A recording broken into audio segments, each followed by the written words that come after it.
Hola, ¿qué tal? Hoy quiero hablarles de la geometría euclidiana, que como su nombre lo dice, es del gran Euclides. Esta geometría, hace mucho tiempo, fue la geometría base para todo el tipo de medidas existentes.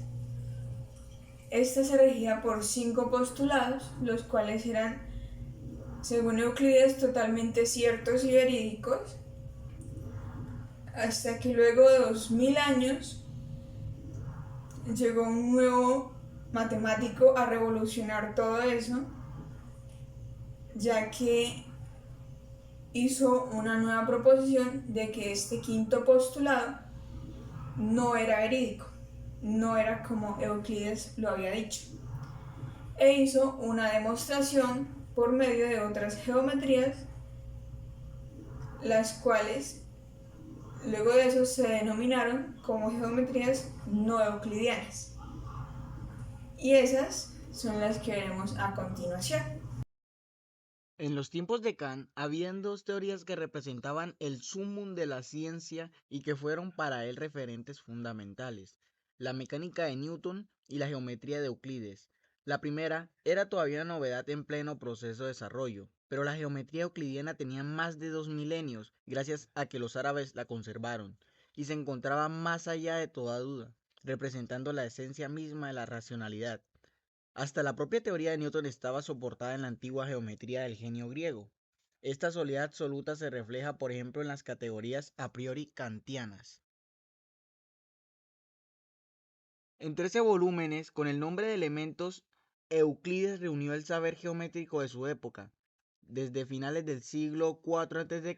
e inicios del tercer siglo a.C., desarrollando la obra de los grandes matemáticos griegos, como por ejemplo el compañero Aristóteles, Eudoxo, e incluyendo sus propias aportaciones, exponiéndolas con un impecable método axiomático deductivo, su gran legado. Spinoza, por ejemplo, expuso su ética al modo geométrico como criterio de rigurosidad. De aquí salieron los 5 postulados de Euclides, los cuales son: dos puntos distintos cualesquiera determinan un único segmento de recta. Un segmento de recta se puede extender indefinidamente en una línea recta. Se puede trazar una circunferencia dados un centro y un radio cualquiera. Todos los ángulos rectos son iguales entre sí, y dado un punto y una recta en el plano, por el punto dado pasa una única recta paralela a la recta dada.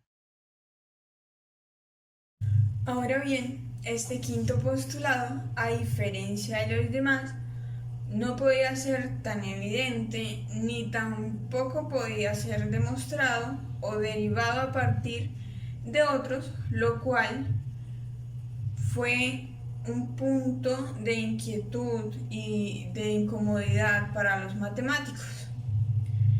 Incluso el propio Euclides fue consciente de este punto débil, de esta falencia que había tenido en este quinto postulado.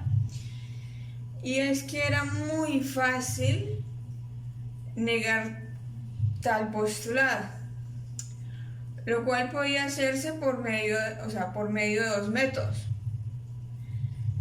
Podía ser planteando que por el punto exterior a la línea o a la recta no podía pasar ninguna paralela. O también planteando que podían pasar un número variante de paralelas por este punto.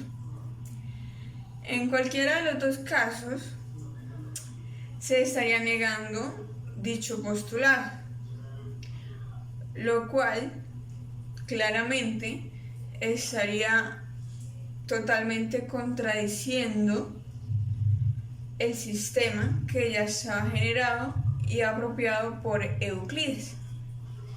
Esto generó una gran inquietud y pues una gran revolución ante tal problema. Primeras apariciones de las geometrías no euclidianas.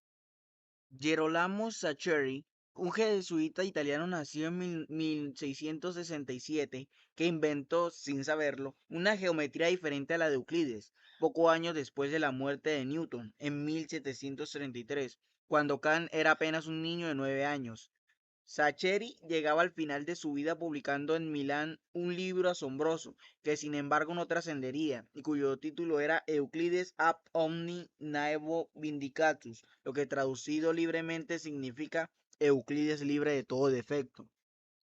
Como indica el título, el objetivo de Sacheri era todo lo contrario de lo que logró. Esto es, se proponía fortalecer la geometría euclidiana tratando de reducir al absurdo las posibilidades de desarrollos geométricos alternativos, y efectivamente sus resultados fueron tan extraños que él los consideró absurdos, pero en el sentido coloquial del término, hoy podemos decir por el contrario que desde el punto de vista lógico y matemático, los teoremas desarrollados por Sacheri no son absurdos, por más que parezcan bastante raros y antiintuitivos, pues en verdad son perfectamente consistentes, carentes de contradicción y por ende legítimos teoremas matemáticos válidos. Sacheri exploró otro camino donde quiso demostrar que asumir que podían pasar más de una paralelas por dicho punto implicaba inconsistencias en el sistema. Como ya lo dijimos anteriormente, los teoremas que derivó eran extraños pero de ningún modo contradictorios. De hecho, eran derivados de una geometría no euclidiana. Pero era tal el arraigo y el apego de esta geometría euclidiana en la mente de los matemáticos y de los no matemáticos que tuvieron que pasar casi 100 años para que alguien se atreviera a dar un segundo paso. Aparición de la geometría hiperbólica.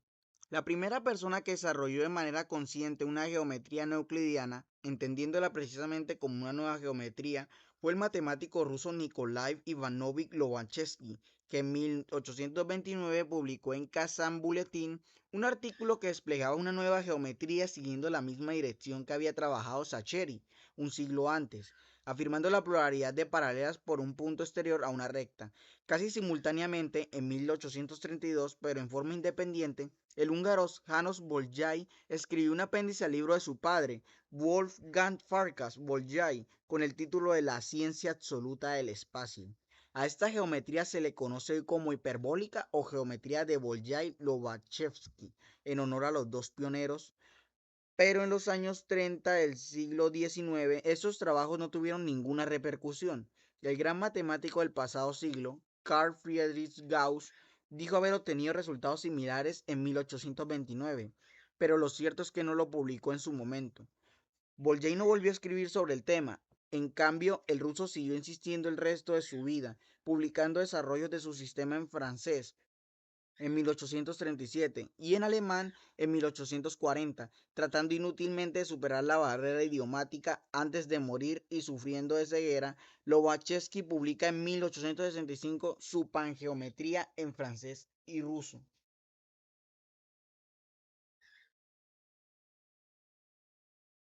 Realmente, la geometría no euclidiana no fue ampliamente conocida sino después de los trabajos del alumno de Gauss, Georg Friedrich Wilhelm Riemann. Como vimos antes, la otra aproximación era negando las paralelas. Aparentemente había conducido a inconsistencias, por lo que no es sorprendente que la hazaña de Riemann procediera por un camino diferente a cuestionar el quinto postulado. Su trabajo en 1854, con el cual aspiraba al cargo de Privatdozent en Gotinga, titulado Über die Hypothesen welche der Geometrie zugrunde liegen, sobre la hipótesis que yacen en los fundamentos de la geometría, se basaba en abstracciones desarrolladas a partir de un antiguo trabajo de Gauss sobre superficies curvas. Lamentablemente esta conferencia no fue publicada hasta 1867, tras la edición de la correspondencia de Gauss y Schumacher, donde se mencionaba a dos cuasi desconocidos matemáticos llamados Lobachevsky y Bolyai. En la geometría riemanniana, como muchos la conocen, o la geometría elíptica, no existen paralelas, pues todas las líneas rectas se intersectan y la extensión de cada recta es finita, mientras en la geometría euclidiana solo hay una recta entre dos puntos. En la elíptica puede haber más de una, incluso puede haber infinitas, así que también resulta posible que dos líneas rectas encierren un área. Estas geometrías no euclidianas podemos pensar y cómo podemos diferenciarlas. Y es que hasta ahora hemos usado el concepto de la línea recta de forma muy laxante. Y definiendo bien lo que es una línea recta, podemos notar la diferencia entre estas geometrías. Y podemos definir a la línea recta como la línea que recorre la distancia más corta entre dos puntos. Un lector acuicioso podría decir que con razón que no puede haber una línea recta en superficies curvas. En efecto, es preciso generalizar el concepto de línea recta para poder extenderlo a superficies o espacios curvos como los estudiados en las geometrías no euclidianas. Este concepto generalizado se denomina geodésica, la trayectoria más corta entre dos puntos en cualquiera de las geometrías. En el caso de la geometría plana o espacial de carácter euclidiano, la geodésica corresponde a la línea recta. En la riemanniana sería parte de una circunferencia o una elipse, y en la de Bolya y Lobachevsky sería un segmento de hipérbola. Ahora, finalmente, entre los años 1868 y 1862, Beltrami y el alemán Felix Klein logran probar definitivamente la consistencia de las nuevas geometrías, usando entre otros procedimientos un método de sustituciones basado en correlaciones tipo diccionario, parecida a la estrategia que Gödel utilizará en su famoso teorema de incompletud en 1931. La vía geometría euclidiana sigue vigente, pero reducida a ser solo un caso especial en el marco de una visión generalizada de la geometría. Se ha producido el descenso de Euclides del pedestal donde perduró durante más de 2200 años. Esto conllevará al debilitamiento de la visión intuicionista de las matemáticas y a la crisis de fundamentos.